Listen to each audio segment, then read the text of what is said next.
Have you ever wondered what it would be like to step back in time to the Wild West by visiting an authentic ghost town? Join us as we explore 9 of the most historic and best-preserved ghost towns in the western United States. Our first ghost town is Bodie, California, nestled high in the Bodie Hills east of the Sierra Nevada range. Bodie was founded in 1859 after the discovery of gold. It boomed into a wild and wealthy frontier town with a population of nearly 10,000 people in the late 1800s. Saloons, brothels, and opium dens flourished during Bodie's heyday. Outlaws and ruffians flocked to this lawless town. When the gold diminished in the early 1900s, the town was eventually abandoned and left eerily frozen in time. Today, over 170 buildings remain intact, preserved in a state of arrested decay by the California State Parks System.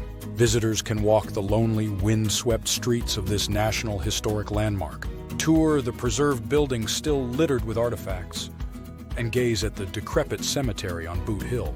It's a thrilling step back into the Wild West days of yore. There are no food services or campgrounds for overnight visitors within the park itself. Number 2, Jerome, Arizona. The copper mining boomtown of Jerome, Arizona soared to prominence in the late 1800s after deposits were discovered nearby.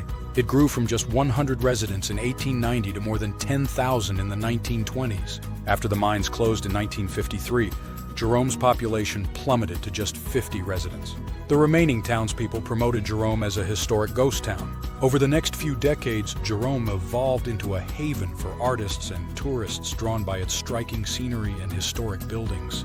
Perched high on Cleopatra Hill with panoramic views of Red Rock, Sedona in the distance, Jerome is now home to quirky shops, art galleries, restaurants, and charming lodges housed in restored historic buildings. Visitors can learn about the Gold King Mine and Jerome's mile-deep mining shafts. The Jerome State Historic Park preserves the stately Douglas Mansion and provides exhibits and artifacts from the town's copper mining past. Jerome offers a unique blend of ghost town ruins, Old West charm, and lively artistic energy.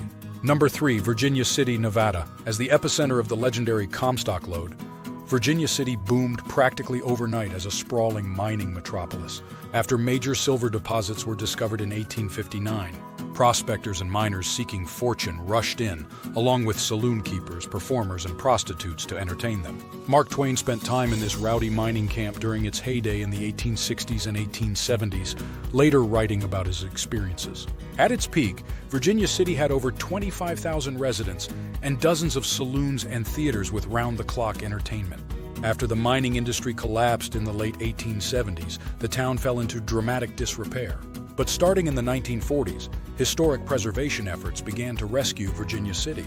Today, over 140 authentic buildings from the 1800s have been preserved or restored, creating an immersive Old West experience. Visitors can still ride a steam train, as gangs of outlaws once did, take in a show at the Old Piper's Opera House, visit museums and artifact displays, and go underground at the Silver Terrace mine.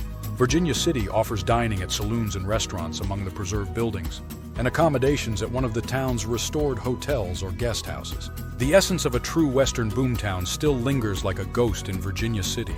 Number 4, Rhyolite, Nevada. Named for the quarry-like volcanic rock in the area, Rhyolite became a thriving gold rush boomtown in the early 1900s.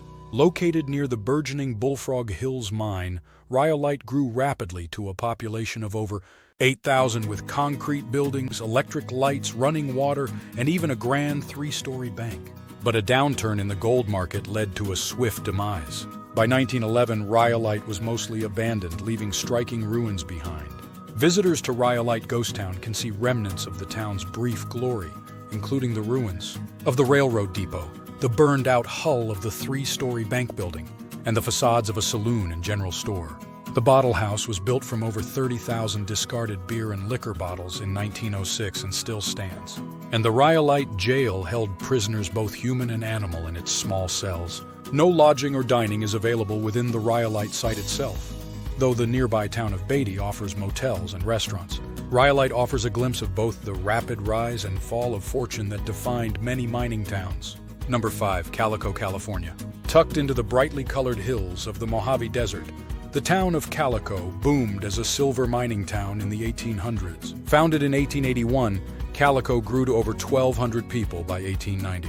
Calico was prosperous and lively until the price of silver dropped. By the early 1900s, the mines closed and Calico became a true ghost town. Today it is a popular regional park and historic site where visitors can see the remains of the old schoolhouse, general store, miners' cabins, and other buildings. Hundreds of mines and shafts dot the surrounding hills. Visitors can tour Maggie Mine, ride the Calico-Odessa Railroad, explore Main Street, and immerse themselves in Calico's Wild West past. Camping is allowed on site at Calico, but all food and supplies must be brought in as there are no services. Number 6, St. Elmo, Colorado. Nestled high in the Sawatch Range, southwest of Buena Vista, Colorado, St. Elmo was founded in 1880 when gold and silver were struck nearby. At its peak in the 1890s, over 2,000 people resided in St. Elmo. But with the mining industry's decline, the population dwindled. In 1922, the post office closed and St. Elmo was officially abandoned. Today, it is listed on the National Register of Historic Places as a well-preserved ghost town. More than 40 weathered wooden structures still stand, including the old general store, post office, and town hall. Adventurous travelers can rent a cabin, explore the surrounding scenic forested mountains, and imagine St. Elmo's lively past while wandering its dusty main street lined with sagging false-fronted buildings. Number 7. Bannack, Montana. Founded along Grasshopper Creek in 1862, Bannack was Montana Territory's first major gold discovery and boomtown. As wave after wave of prospectors arrived, the town swelled to over 3,000 residents. Outlaws and road agents operated within the town as well. When the gold dwindled, the population moved on and left Bannack a ghost town by the 1940s. Over 60 structures remain standing today, and Bannack was designated a National Historic Landmark in 1961. Visitors can experience the preserved buildings spread out along the dirt roads, including the Methodist Church, the Mead Hotel, many miners' cabins, and the old schoolhouse. Bannack offers a captivating look at Montana's early frontier mining history. Number 8. Berlin, Nevada. The remote ghost town of Berlin, Nevada, sits at the center of the historic Berlin Ichthyosaur State Park, home to a remarkable fossil discovery. Today, Berlin's evocative ruins include the preserved skeleton of a 50-foot-long ichthyosaur in an on-site museum. Visitors can also see the intact remains of a stamp mill for processing ore, as well as the ruins of a blacksmith shop, cabins, and the Union Pacific Railroad depot.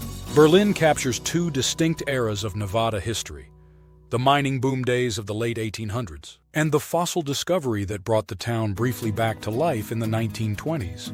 Berlin has no accommodations or food, though the park has camping and the nearest town of Gabbs has basic services. 9. Kennecott, Alaska. In the Wrangell St. Elias National Park of Alaska, Kennecott was once the center of activity for the richest known concentration of copper in the world. After significant deposits were discovered in 1900, the town was built to support a major mining operation.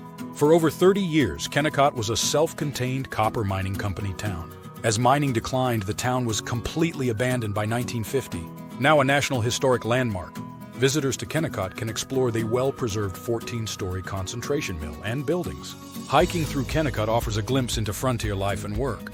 In this remote Alaskan company town before abandonment left it frozen in time. As a remote wilderness area, Kennecott has no amenities and requires backcountry camping and packing in provisions. Visiting authentic abandoned mining camps provides a unique chance to step back into history. We hope this tour has inspired you to further explore these remnants of the frontier era. If you enjoyed watching this video, please show this channel some love by liking or subscribing, and stay tuned for more videos like this one.